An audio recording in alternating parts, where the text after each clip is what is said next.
Hello, happy Halloween. I can't believe October went so fast. Like, I can't believe, today's Halloween and it's October 31st. It just went by so freaking fast.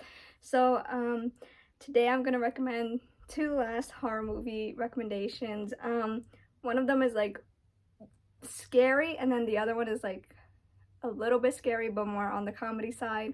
The first movie that I'm going to recommend to you guys is Pet Sematary. So this came out in 1989. This movie is based on a book by Stephen King. This movie is unique to me because it pushes the boundaries. Because you know how sometimes there's like certain rules in horror movies, like in some horror movies, like if you've seen enough horror movies, you already know like who's gonna die, who, like, most likely the main character is going to live, So it's like this movie is unpredictable with who is going to die and what is going to happen, if you get what I'm saying. So yeah, I really do enjoy this movie. I remember I showed this movie to my little cousin, I think it was during the summer, and the scene that caught me off guard the first time I saw it, so I guess she caught it like a couple seconds before something unimaginable was going to happen.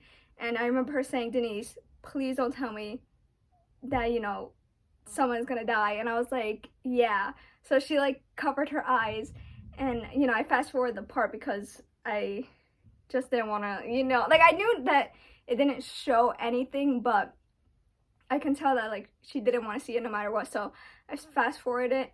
And I remember the funeral scene. What really pissed me off was the wife, I think her name was Rachel, her father, just, I get that people grieve, but like what he did was totally unacceptable because he was blaming the father, Lewis, for something that he had no control over. That part just really pissed me off. Like, no matter how many times I see this movie, that part will forever just piss me off, because I'm like, why would you think that's like a good idea to bring that sort of drama and negativity to a funeral? Like, it's not all about you. Like, think about your daughter and your son-in-law. Like, even though I know you don't like him, but still, like, they lost someone. Like, why would you just want to turn it around and make it about you? And in the back it says, "Sometimes dead is better," which is true. When after you see this movie, I think everyone would agree that, yeah, sometimes dead is better, because you don't know whoever you're resurrecting from the dead is gonna come back as themselves. So yeah, in my book, this movie is a total classic, and I would watch this movie over and over again. And especially if you're a huge fan of Stephen King and you haven't already watched this movie, I highly recommend. So if you have seen the movie, then I suggest you read the book too, because the book, of course, is different from the movie. So you get a little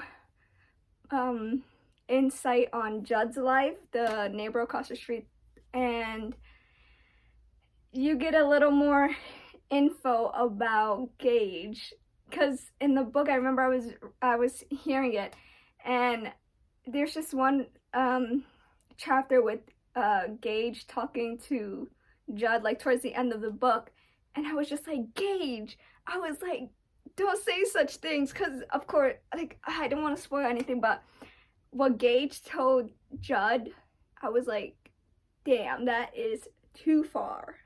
Okay, so I have the book here. It's 562 pages long. Let's see.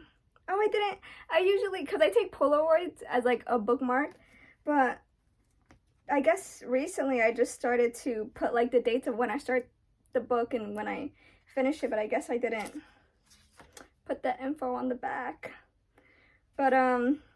But yeah, if you are a fan of the movie, I suggest you read the book or hear the audiobook like I did. But I know there's like a few times in the audiobook where I was like, what the hell is this guy saying? So of course, like, I would look at the book whenever I didn't understand what the guy was saying. Okay, so the second book I'm the second book, I mean, the second movie that I'm going to recommend is Idle Hands, with Seth Green. I always forget how to say this guy's name, but he was in Final Destination. Devon Sawa. I apologize if I'm not saying his name right. But oh, and Jessica Alba is also in the movie too. Of course, the first time I saw this movie was with Cindy and Nino, and then in the summer of 2019, I showed my little cousin Idle Hands, and she really liked it, which I was really happy. And I finally like ordered the DVD so that way we can like see it whenever she wanted to see it or whenever she slept over or whatever.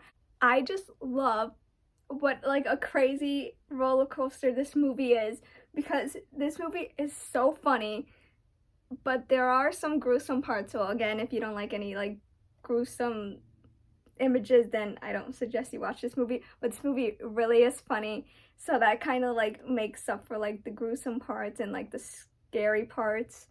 Oh yeah, you can even see my finger behind the movie, but from some scary parts. But yeah, I love what a unique idea this movie is. And one thing that I found so awesome was that the band The Offspring was in the end. They were like the band playing in their Halloween high school party or whatever it was. But yeah, The Offspring was there, and I was like, no way. So I thought that was really cool because I'm a fan of The Offspring. Oh yeah, another thing that I found so awesome was that Anton, the guy from Final Destination, his neighbor across the street, he has like this big truck, and he's always replaying the song Shout at the Devil by Motley Crue. So it's so funny because whenever I think of this movie or whenever I re-watch it, I get obsessed with hearing the song Shout at the Devil by the Motley Crue. Oh yeah, and I'm also wearing my shirt that says Devil Music. So yeah, I love The Offspring and Motley Crue. This movie is just a lot of fun to see, and it is just so freaking funny. I can't express that enough. So if you want to see like a great funny Halloween movie, then I suggest this one. And I love Seth Green's character. His character it's just hilarious. The cast is so well chosen, and the writers in this movie are incredible because of, I don't know how such a brilliant mind could come up with a movie like this. So I do love how they wrote the movie. I love the jokes that they put into this movie. I love the music, of course, The Offspring, Motley Crue, and the fashion too. And Jessica Alba has some cute outfits. I like her Halloween costume at the end. And it's just like so much that I want to talk about because there's like so many funny scenes. But I'm telling you, if you love Halloween movies, whether it's like scary or comedy or anything in between, and you haven't seen this one, I highly suggest you watch it immediately.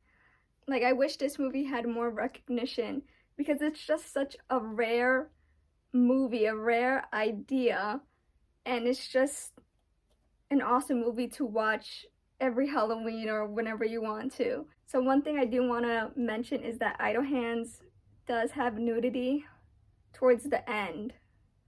So beware of that because I almost forgot to mention it. So just like in my other videos, I will link the movie trailers and parent guides down below. So if you're interested in seeing the movie trailers or seeing if they have any drugs, nudity, or cursing in the film, then you can find those links down below.